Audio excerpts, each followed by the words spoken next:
know something, Granny? I feel sorry for Mr. Drysdale. Well, that poor man might as well be single with his wife gone all the time. He's a lost soul, Jed. I was glad you invited him over for supper last night. But even my cooking didn't cheer him up. Yeah, I noticed he hardly touched his plate of grits and possum belly. Even when I spooned on some gopher gravy. He didn't perk up till after supper, and Pearl started playing and singing. Don't tell me he liked Pearl's bellering. That wasn't bellering, it was yodeling. Well, it curdled the milk clean out to the kitchen. I've throwed shoes at tomcats that made prettier music than Pearl. I sure wish you two women would get along together. We ain't gonna get along together till she learns to stay out of my kitchen. I bet she's in there right now, sticking her long nose into my pots and pans.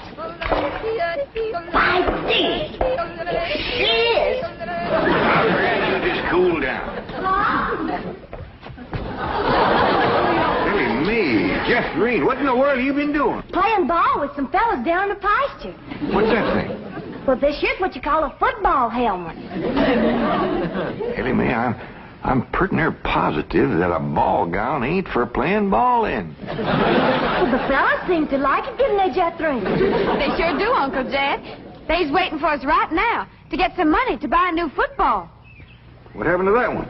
Well, Jethro was going to throw me a pipe. But I grabbed it too hard, and it busted. I ain't gonna give you the money for another one.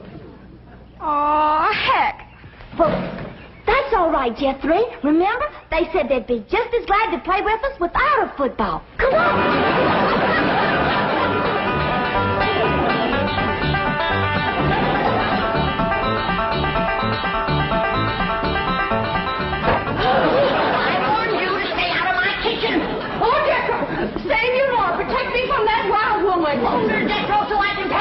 Granny, a thing like that could smart. Put me down, big overgrown foot. Hey, what's going on here? Jethro, put your granny down. Put me down. You was fixing to whomp Ma. I'll whop her. Here, Ma, now it's a fair fight. I'm not gonna whomp nobody. Well, then you tell Pearl the next time she sticks her nose in one of my pots, I'm gonna cook it. It is my bounden duty as a mother to supervise the victuals of my growing children. Don't tell me they is still growing. The Clampetts side of the family has always been big, strong, strapping folks. It's your family that brought in the runts. Who you call a runt? I think she meant you, Granny. He's about as helpful as a high wind in a prairie fire. Come on, Pearl, you and me's gonna have a talk. Jethro, you stay here and help your granny cool down. Okay, Uncle Jed. Granny, would you rather I held you under the faucet here to cool off, or took you out to the cement pond and ducked you? Try either one, and I'll bash you flatter than a gander's arch. Now, Pearl. Cousin Jed, I know just what you're going to say. You're going to say, Pearl, stay out of the kitchen. You're going to say, that's Granny's kitchen, and it's none of your business. You're going to say, stay in your room where you belong. That's what you're going to say, ain't it? Ain't nothing like it at all. What I was going to say was, it seems to me that a handsome widow woman in the prime of life ought not to be hiding herself in the back part of the house, working over steaming pots and pans and dipping her panty-playing fingers into soapy water and hoarsening up her beautiful singing voice yelling at Granny. That's what I was going to say. Praise be. Why don't I keep my big mouth shut and just listen? You know, Pearl, you got the gift of making music. And I reckon there ain't nothing these city fellas likes better than that. Really, Jay? Yeah, remember last night Mr. Drysdale was here and you was playing and singing and yodeling for him? Yeah. You brung that poor lonesome man a lot of happiness. Jed, you ain't agreeing in me, are you? I'll give you my word. Remember that song you sung, The Flowers That Bloom in the Spring, Tra-la? Yeah. Well, you had Mr. Drysdale believing it was spring. No. Yeah. While you was still singing, he went, flung open the window, stuck his head out, and started taking deep breaths just like he was really smelling them flowers. I reckon he liked my yodeling. Pearl, he like to went wild. I reckon them city fellas don't get a chance to hear much yodeling. 'Cause when you throwed your head back and cut loose, it really grabbed a hold of him. It did? He gripped the arms of his chair till his knuckles turned white. Then he commenced to rocking back and forth and moaning like he's under some kind of a spell. And his eyes commenced to circling in his head, and real tears run down his cheeks. Before you got done, he was limp as a dish rag. I had to help him to the door. Uncle Jed, I can't seem to do nothing to cool Granny off. Ain't no need to, Jethro. Your pretty, young, piano-playing Ma has decided not to hide herself away out in the kitchen. That's a good idea, Ma, because Granny, she'd find you and whomp you. Well, we'll see about that. You stay out here and practice playing and singing and yodeling. I'll take care of Granny. I wonder if I should have told Uncle Jed that Granny's waiting behind the door with a skillet to whomp the first person that sets foot in her kitchen. I reckon I should have. Jed, I'm sorry. I thought it was Pearl coming in. Granny, you done shortened me. I'll make a poultice for your head right away now, Jed. Right away. I'm telling you, Granny, you don't have to worry no more about Pearl coming in your kitchen. She's going to be spending her time getting herself a husband with her singing and yodeling. Jed, it ain't legal to torture a man into marrying you. You just don't realize the power Pearl's yodeling's got over men. Last night, Mr. Drysdale like to went wild. Pretty near drove me crazy, too. He loved it, Granny. I bet you he's got that yodeling ringing in his ears right now. I can still hear it. An unearthly screeching. Now, Chief, surely it wasn't that bad. Well, I can best describe it as the sound a woman might make if she were having her appendix removed without an anesthetic. Milton, darling. Margaret, I'm so glad to have you back, dear. What a cunning hat, dear. Is it you? Welcome home, Mrs. Drysdale. Thank you. Milburn, I have the most marvelous news. I'm going to a health farm in Arizona. What? Some women were talking about it on the plane. It's terribly chic, quite expensive, and you don't need any willpower. They just force you to be healthy. The doctors are all deliciously mean.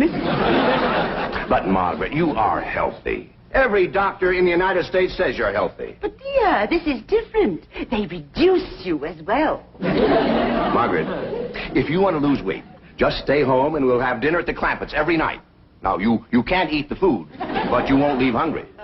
Because Cousin Pearl will yodel your appetite away. But, Milburn, it's so fashionable to go to a health farm. Oh, Margaret, please stay home and run the place for a while. You have plenty of servants. Yes, but we have no one to manage the place. And with both of us away most of the time, the servants are asleep on the job. Well, just hire a good, efficient housekeeper. Oh, yes, just try and find one. Oh, Margaret, please stay home. All right. That's the way you feel. Miss Hathaway. I'll stay home, just as you wish. That's my darling. Yes, Mrs. Drysdale? Telephone the pharmacy and have all my prescriptions refilled. And call my psychiatrist, my neurologist, my internist, and my osteopath and have them come over. Oh, and I'll need nurses around the clock. I just know the servant problem's going to bring on a nervous breakdown. All right. Go to the health farm. No. My place is at home. Please go to the health farm. All right. If you're sure that's what you want. Oh, I want it. Milburn, I promise to come back a new woman. Goodbye. Just think, Milburn. You'll have a young, glamorous wife. Slim, trim, beautiful. All right. Start looking for a new housekeeper. Won't do any good, Chief. We've been through this. Mr. Drysdale's office. Who's calling, please? Tell him it's a surprise. Surprise? That's what she says. Milburn Drysdale speaking. What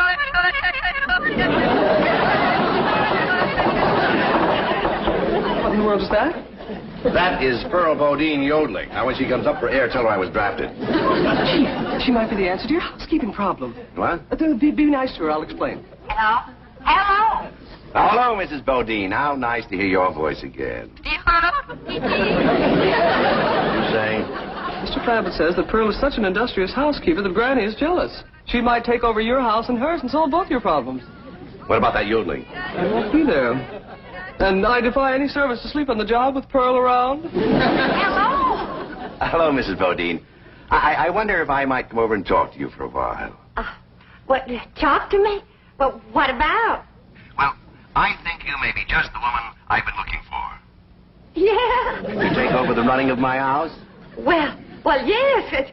Come right ahead. Can we say 3 o'clock? Let's say 2. Goodbye.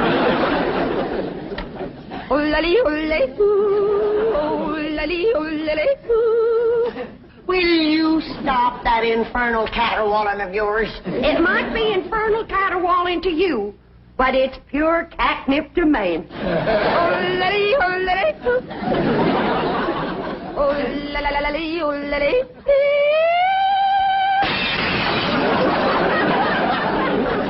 Now, looky there. I hit such a perfect note, it busted the glass. It wasn't your voice that busted the glass. It was your face. We'll see who gets the last laugh when my sweetie comes. What, sweetie? That's for me to know and you to find out.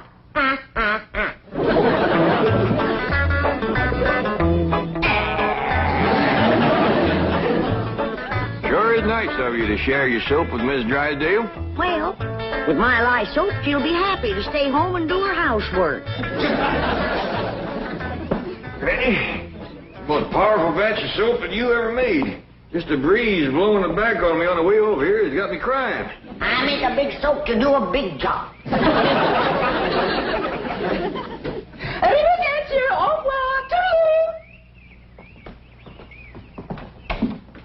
Hi, Miss Drysdale. Hello. Goodbye. Where are you going? Milburn is sending me to a help farm. Martin, are we loaded? Yes, ma'am. Well, let's fly. Just a minute, Miss Drysdale. Granny and me brung you something. Yeah, honey. Take a good whiff of this. How nice of you. Tell the gardener to spade it in around the rose bushes. Toodaloo. Oh, just a minute, ma'am. Granny and me'd like to talk to you. I haven't time. The sooner I go, the sooner Milburn will have his new wife. Did you say new wife? Completely new. Young, glamorous, slim, trim, and beautiful. Oh, Martin, did we pack my medicine? 16 bottles, Mrs. Drysdale. Drive on. Toodaloo.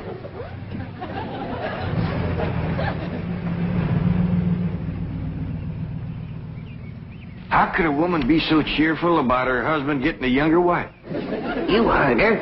She's loaded. Yeah, both of them sued to the gills. Who do you reckon is the woman that busted them up? Hard to tell, Granny. There's so many young, beautiful women out here. Yeah, probably one of them glamorous movie stars.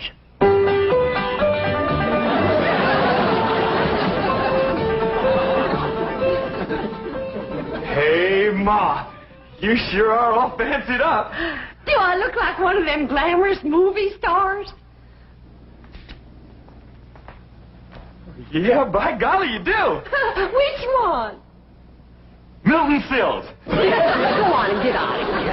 Now, listen. You find your sister Jeffreen and your cousin Ellie Mae and tell them to start practicing to be bridesmaids for my wedding.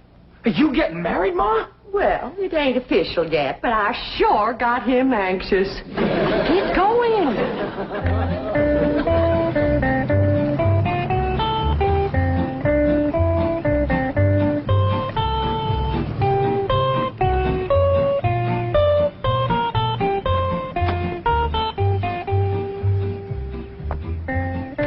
Pick me up in about 15 minutes.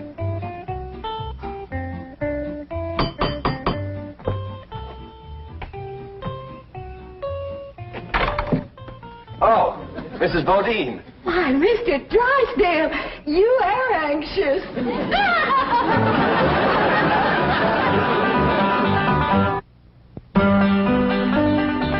If I'd have had a little more notice, I'd have baked you a sweet potato pie. It's one of my specials. Oh. What's that, young? Thank you. Here, I'll take your hat. Yes, sir, I just love to cook, and I love to sew, and I love to keep house. Yes, I've heard you're an exceptional housekeeper. But I ain't one of them fussy ones. No, sir, not me. I say a man's home is his castle, and it is the duty of a woman to make him comfortable. Oh. There we go. Yes, a man works hard all day, and when he gets home, he has a right to enjoy himself. Take off his shoes and relax and listen to some soothing music to calm his jangled nerves. Please, Mrs. Bodine, not like that. Mr. Drysdale, I've got to ask you to keep a grip on yourself. We're all alone in the house. If you want me to keep a grip on myself, I must ask you not to play or sing or yodel. I understand. Kind of makes you go all to pieces. Yes, it does. Well, come on back, and you sit down. Why, Mr. Drysdale, you're perspiring. Why, you got to get relaxed. Oh, please. A man can't say what's on his mind unless he's resting easy. Land's sakes. And with that tie and collar choking you, it's a wonder you can talk at all. Oh, Mrs. Bodine, I'll be all right. Really, I will. Mr. Drysdale, you got a hole in your stocking. It's nothing to be ashamed of. When a man ain't got a woman around to care for him, them things is bound to happen.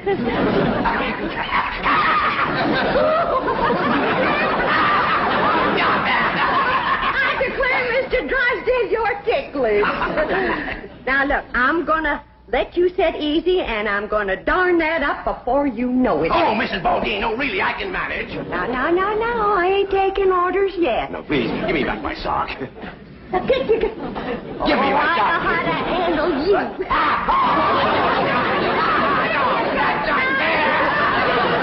Uncle Jed, Granny, Ma's gonna get married. What? Oh, too. Well, she wouldn't tell me, but she was expecting him any minute. I reckon he's inside right now. Let's go in and see who it is.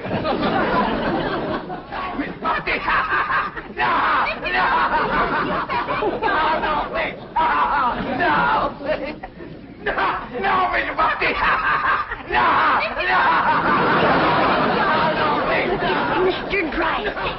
I reckon Pearl is a young, beautiful woman that busted up his marriage. It's been her singing and yodeling that drove him to it. Mr. Drysdale. Mr. Clampett, it was just, your cousin and I were... Oh, no, we weren't. Jethro, leave the room. Leave the house.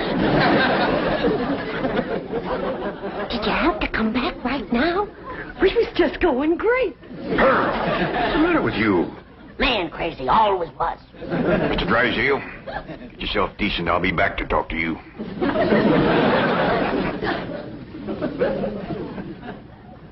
Shame on you. You too, Pearl, you homewrecker. I don't know what you're talking about. You told me that Mr. Drysdale was crazy about my yodeling, so I called him at the bank, and I yodeled, and he come a-running over here to see me. You done yodeled your way twixt Mr. Drysdale and his wife? Wife, I didn't know he had a wife. Well, he has. The sweetest, kindest, nicest, drunkenest woman you ever saw. You done sent her to the farm. Put her out to pasture so he can marry you. You seen her leave? Oh, she knows about you, Pearl. Said her husband was going to get a new wife. Young, glamorous, slim, beautiful. Jed, that can't be Pearl. You're forgetting what a powerful spell her voice throws on a man.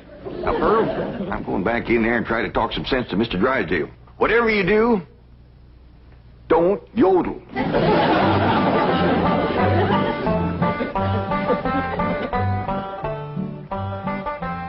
Oh, Mr. Clampett, I'm terribly embarrassed about the picture we must have presented when you came in, but I assure you I wasn't at fault. Yes, your cousin Pearl is one of the most... Yeah, my cousin Pearl admitted that she called you on the telephone and stirred you up. But she didn't know you were going to send your wife away to make room for her. Oh, but I didn't. In the first place, my wife is never home. Second place, if she does come home, there's still plenty of room for both of them. Mr. Drysdale, I hear tell that you folks out here behaves mighty different than we's used to. I know you're carrying a heavy load on account of your wife. But I just can't let my cousin Pearl get mixed up in any kind of goings-on like that. Well, then, if I can't have Pearl, can I have Granny?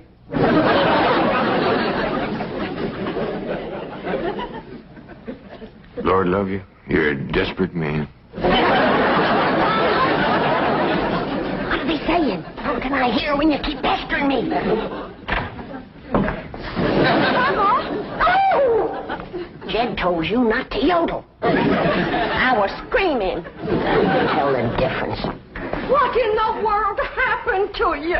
We was playing football with some boys. Yeah, and they sure was dumb. Jethrine was a toting the ball, and they kept a-tackling me. Go get cleaned up, both of you. But Jethro says you want us to be bridesmaids at your wedding. Yeah, who you marrying, Aunt Pearl? What's his name, Ma? Puddin' and Tame. Ask me again, and I'll tell you the same. Now, get upstairs. That's a funny name, Puddin' and Tame. Oh, Ma don't care. She once said she'd marry Humpty Dumpty. Well, I like Jethrine Tame better than Jethrine Dumpty. That poor man in there is so sick of his drinking wife, he is wanting to marry either one of you two. Last one in is an old maid. He's trying to save the marriage, not bust it up, and I think I got an idea that'll do it. Now, I want you two to wait in the kitchen, and when I bring Mr. Drysdale in, I want the two. Yes, sir, Mr. Drysdale. Well, both them fine, hard-working, good-cooking, housekeeping women is in the kitchen there. All you have to do is go in there and take your pick. Oh, this is marvelous of you. Nobody knows. Oh, no. And they took the pledge.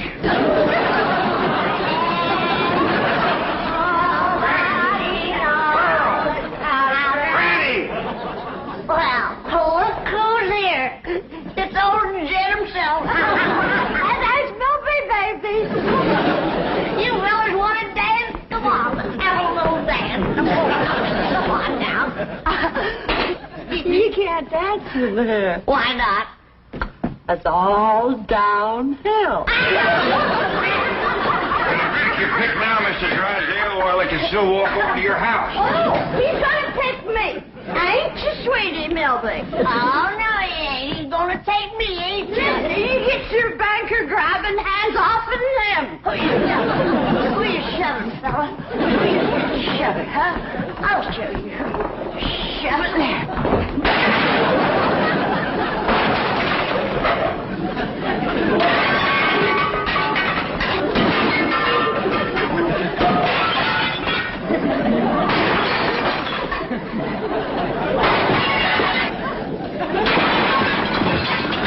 How about taking both of them, Mr. Drysdale?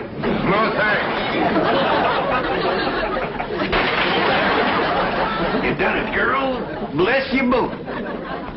Pearl, you were just great. Go with you, Granny, darling. Together, you saved that man's home and you saved his marriage. Now, don't it give you a good feeling? Yeah. Well, I'm kind of winded. I think I'll go upstairs and rest. Call me when lunch is ready, Granny. Oh, now, just a minute, Pearl, honey. We got a lot of mess to clean up here. Granny, darling, you give me strict orders to stay out of your kitchen. Remember?